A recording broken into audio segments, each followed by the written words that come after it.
You may write me down in history with your bitter, twisted lies. You may tread in the very dirt, but still I rise. Does my sassiness upset you? Why are you beset with gloom? 'Cause I walk around like I got oil wells pumping in my living room? Just like moons, like suns, with certainty of tides. Just like hope springing high, still I rise. Did you want to see me broken, bowed head and lowered eyes, my shoulders falling down like teardrops, weakened by my soulful cries? Does my hardiness offend you?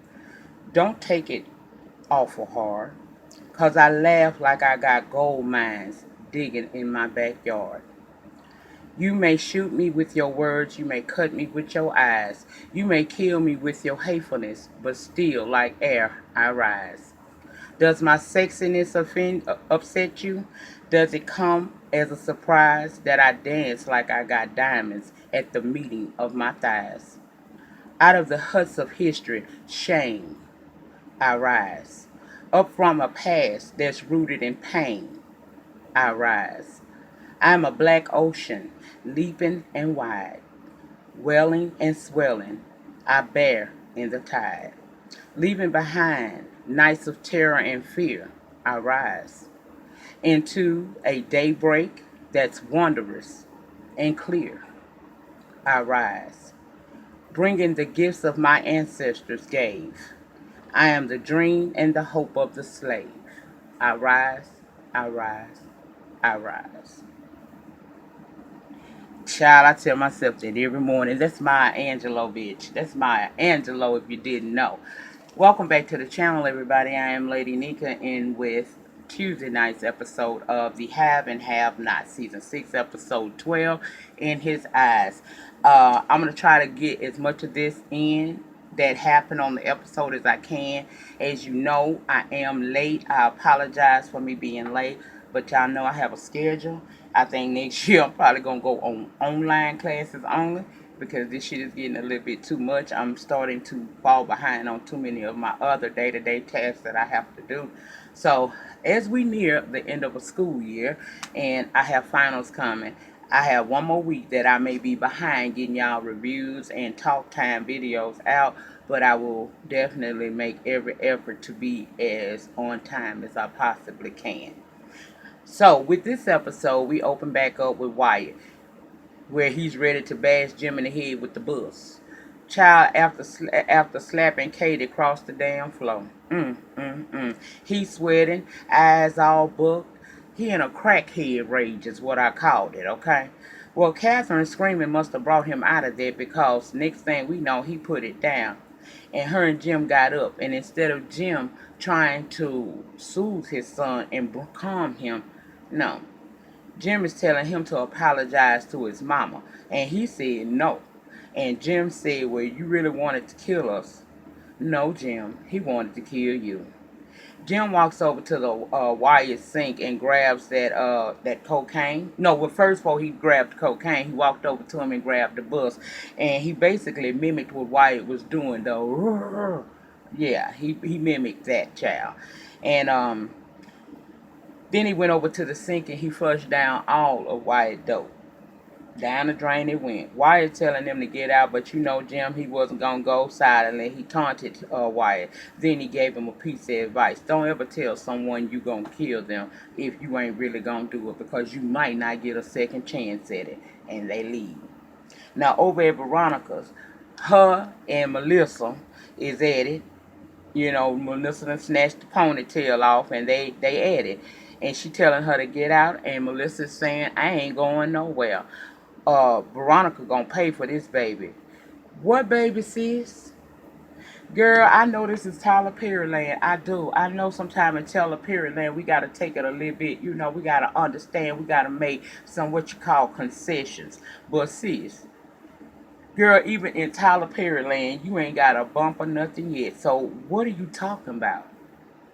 Well, Veronica says she already paid, and just like with any other things, when you use it up, you can throw it away. Benny trying to keep Veronica and Melissa apart because they about to kill each other.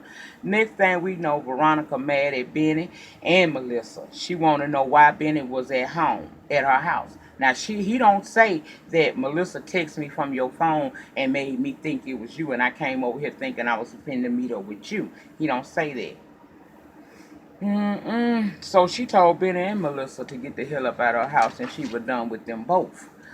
Melissa said she ain't got nowhere to go, and Veronica don't give not one piece of a damn. She said to Benny, "Get out," and he goes to leave, and Melissa say she not going. So, baby, out of nowhere, Veronica did up some strength. I say that's that anger, baby. That's got to be that adrenaline rush because she grabbed that girl like, oh, you think you ain't gonna go, while still pushing Benny ass toward the door. Ended up getting to the door, throwing the girl out the door. Told Benny, "You on my bad side now. Don't call me. Don't write me. Don't think about me. Don't ever contact me again." And he said, okay. Melissa said she ain't got nowhere to go again. And she told her, I don't give not one damn. And she slammed her door closed. Now, Derek and Hannah on their date. He took her to this club. We find out that he knows Stephanie Mill. He introduced her. Hannah is, a huge fan. She excited. She asked Stephanie if she could give her a hug, and she said, of course. And then Stephanie is called to the stage where she sang her face off. She sung, I Feel Good. I said, yes, God, honey. Now, if you're an old R&B head, you know who Stephanie Mills is. And, baby, she still look good, and she sang her face off, yes, God. Hannah was happy. She was in a happy place. She was smiling. She was singing along with her. And she let Derek kind of wrap his arms around her as they did a little side step to Miss Stephanie Mills singing, I Feel Good. Because at that moment, Hannah was feeling good. Now, later on, they sitting down at the table, and she mentioned that she got to get ready to go soon because she got to get up early and go down to the church. He said, can I go with you? She was surprised he wanted to go with her because, to her, that's kind of strange. But he said, yeah, he want to go with her. She said, well, how about you go with me on Sunday? See, because tomorrow's just choir rehearsal, and I don't know how people going to feel about you sitting up in there, while they rehearsing or whatnot. And he said, okay, but shall I call you or nudge you? I said, girl, Hannah, once more and again, girl, we got to go into the gathering seasons. Yes, we do, because we got to get him together. And she let me start it off. I said, look here, Derek. You facially acceptable, and I grant you that. You look like you work out and all that, but it's going to take more than a night of Stephanie Mills singing. She feel good for me to make you feel good. You feel me? That pussy saved, sanctified, and filled with the Holy Spirit. I bind you in the name of Jesus. And how dare you assume that because Hannah is out here in her 90s hooker wig, that she in her fitting red dress, that she just, easy ass like that. Hannah said, that's right, girl, now tag me. And when I tagged Hannah in, Hannah said, I'm not sleeping with you. She said, baby, we are Christians. We can't be doing sex before marriage. And Derek said, why not? She looked at him. I'm not doing it until we married. And he said, so we getting married. And it was kind of cute, y'all. She told me to calm down. So I came down a little bit. But I still got my good eye on him. Cause I don't think that he, I ain't feeling him coming that quick. Well, anyway, she interested in, clearly he interested in all areas of Hannah. She feeling him too. So, whatever. We gonna let them have that. We see them get up to leave. Okay. Over to Jeffrey. Jeffrey sitting in his jail with this new guy that's in there, little cutie child. Now the little cutie, he started saying he can't wait to see his lawyer. And before he said that, he asked Jeffrey, "What you in here for?" And Jeffrey made it clear he didn't want to talk. But then the dude kept saying he can't wait to see his lawyer because he gonna tell his lawyer about this cop and what he did. So that piqued Jeffrey interest. So he wants to know what are you talking about. Oh boy said this cop pulled me, that brought me in. He kind of was a little bit too friendly, if you ask me. He made me uncomfortable. He's too friendly. Jeffrey want to know what exactly do you mean by too friendly. Well, the boy said, what I mean is he was a little bit too friendly and too sexual for my liking, so I'm waiting on my lawyer to get so I can talk to my lawyer. And for you to be asking me this, it seemed like you probably already know what I'm talking about. Then Justin come to the cell and tell dude to come with him, and dude said he didn't want to do it. But Justin made him, and dude left with him. Meanwhile, Jeffrey looking like, I can't believe you still out here doing this. And but he didn't say nothing to him. Last week I asked y'all who named 3 people that you felt like would die in this season, because it's clear somebody gonna die this season, okay? Might be somebody's. And a few of y'all said Justin. And I'm here to say y'all asses might be right, because Justin is really doing the most. And he ain't on Veronica status, so he might not get a chance to do this shit again to somebody. Anyway, let's go over to Candace's hotel room, because Oscar laying there like Wyatt was for a full season.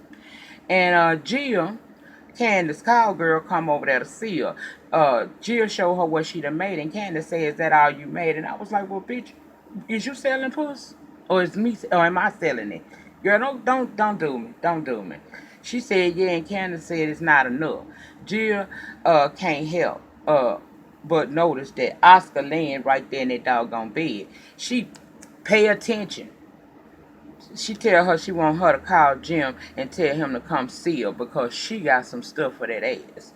Jill didn't want to do it, but you can tell by the way she was acting, but she went head on and she had no choice but to go and do it. Now, child, Jim and Catherine go back to Catherine's house. And she acting like she don't know why Wyatt like he is. And Jim said, basically, girl, we failed as parents. She didn't want to accept that as true, but he said, girl, you had nannies, butler, summer camp, and the whole 9, anything that kept you from having to deal with him. You just as much a part of why he screwed up as I am. At this point, he said he tired and he going to bed, and she was like, not here. But he ignored her and found the master bedroom, which he told her he didn't like it being in pink. And he in the bathroom, I guess, getting ready to shower and take him a good old piece of nap or something, okay? She leave out of there frustrated. Now let me just stop here and tell y'all. That right there show you the power this man has over this woman. Despite her strong woman persona, she weak as hell. She weak water. She not no strong chick. She's a weak one. Okay? Anyway, Jill calls him while he in that bathroom and asks him to come see her. He said he was tired, but she promised to make it worth his while, so he hung up, and we're assuming he going down to the Artesian. Now, Hannah and Derek arrive at Hannah's house, and he just haul off and kiss her. And she liked it, but she was kind of caught off guard. And I'm standing over there saying, girl, you better look, Derek, tread light. Okay, tread light, because you're coming off thirsty. And if you keep it up, I'm going to be asking you who sent you, nigga. Okay? He asked if she was sure he couldn't stay the night, and from behind him, we hear a voice we know to be Benny saying, hell no, you can't stay. Hannah tell Benny to shut up, and I said, Benny, you cop blocking again, but she can't tell you nothing about your little sexcapades, huh? Derek does leave, and then Hannah said, who is that girl? I know you didn't bring no Veronica to my house, but no, it's Melissa. And Hannah asked if she okay, because she looked like she about on the verge of crying. She asked her what's wrong, and Melissa started crying. And of course, she jumped in the sister Hannah from down to the church mode and had her told her, come on, sit down, invited her to sit down despite being in protest, and I was hollering. She sat there, and Hannah asked Melissa what happened, and Benny don't want her to talk too much because she pretty much tell on him. But Hannah ain't no fool. She figured it out. You the girl that was over to Veronica's house that's supposed to marry her son Jeffrey. She figured it out that Benny must have been over there, probably slept with this girl. Veronica found out. Child Hannah said, you can stay for the night. We got plenty of room, and got up to get ready to go. And Benny talking about, Mama, let me talk to you in the kitchen. She went in that kitchen, got her a cold beer. Benny protesting, talking about, Mom, we not friends like that. Let me talk to you. Hannah said, boy, you sleeping with that girl. Just because I'm your mama, I'm a woman before I was that, honey. And I can tell. She said, you going to have to lay in the bed that you created for yourself. We got plenty of room here. She your friend. Handle it. Leave me alone. He go back in there with Melissa said, and she crying. So he done softened up and told her that she can stay. Because he was talking about taking her to a hotel when Hannah asked him, with what money? Because we ain't got no money, boy. So how you going to take her? David and Erica laying in their bed, and David got a call. When he done, she asked him what's going on. He said that the judge that he been trying to reach will be in his office tomorrow and will set bail for his son. So she like, well, that's good news, right? And he said yes. They talking, and she asked him how did he maintain a marriage with somebody as crazy as Veronica for all that time. And he said she wasn't like that at first. And as she started to slip, he made excuses and he kind of ignored it. Then she tells him that she's starting to fall for him, and he said the same. She asked if he was invested in her and them, and I wanted to slap the bejesus out of her right then because this man done bought a house, bought you clothes, basically telling Veronica the terror of the show and his wife in her face and your face that he with you and it is what it is. Maybe if would that be a sign that maybe he invested here in America, boys and girls, love things and all? Okay. True T, will you tell him that you was working with Candace unwillingly to extort money from him and tear him down? Oh, but you can't do that because then you're going to have to admit that you was dating War, and you and War kind of the reason why Candace baby down dead. So, girl, go sit down somewhere with this here. I want to like you, but you done did too much. I can't, girl. I can't feel your funk. I can't. Now, Justin come to get Jeffrey and say he free to go because he know that's the only way Jeffrey going to go voluntarily. Okay? He reluctantly came out and he's being handcuffed, and he asked Justin, well, if I'm being released, why I'm being handcuffed? And Justin gave him that old throwback lie. You ain't free till you walk out the front doors. So as they walking toward the interrogation rooms, Jeffrey tells him, you wrong for what you did to that dude that was in the cell with me. And Justin replied was he wanted it, and you know I got an appetite, and you got a friend, I got a friend now. Justin is cuckoo for real because he upset because Jeffrey and Wyatt are close friends, but ain't no hanky panky. You basically pulling over people, putting them in the back of your police car and sexually assaulting them. They don't want you. So that's not, it doesn't matter how big your appetite is, you disgusting. And I was so glad that Jeffrey told him, if I'm not free, take me back to my cell. And child, he told him he disgusting. And Justin didn't even realize that he really mean you disgusting like you. I can't believe I fooled with you. You are awful person type of disgust. That fool said, yeah, you probably right. It'll take me a minute to get it back up. I said, kill him. I now agree with y'all. Justin can go. Child, we see dude again that was in the cell with Jeffrey, and he worked down at the Artesian. He a part of the damn prostitution ring that Candace a part of.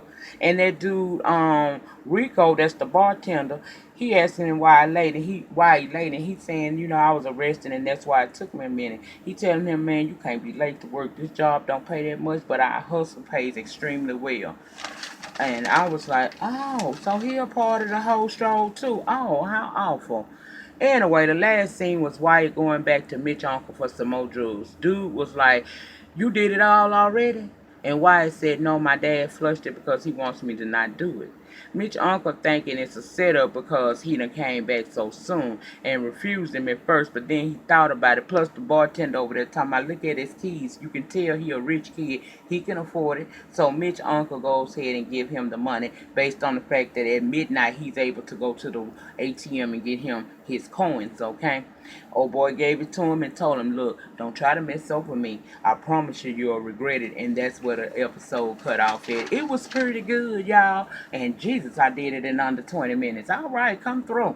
Anyway, that was it. That was all. If I left anything out you feel pertinent, please put it down in the panty. Also, down in the description box will be a link for you to go over and vote for Bianca Brooks to be Luster's new face of pink.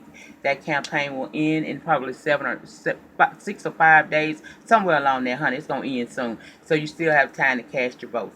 That's it. That's all, y'all. Remember, the depth of your struggle will determine the height of your success. In the meantime, in between time, please remember to rate, comment, subscribe, share the video, and come back again. Peace.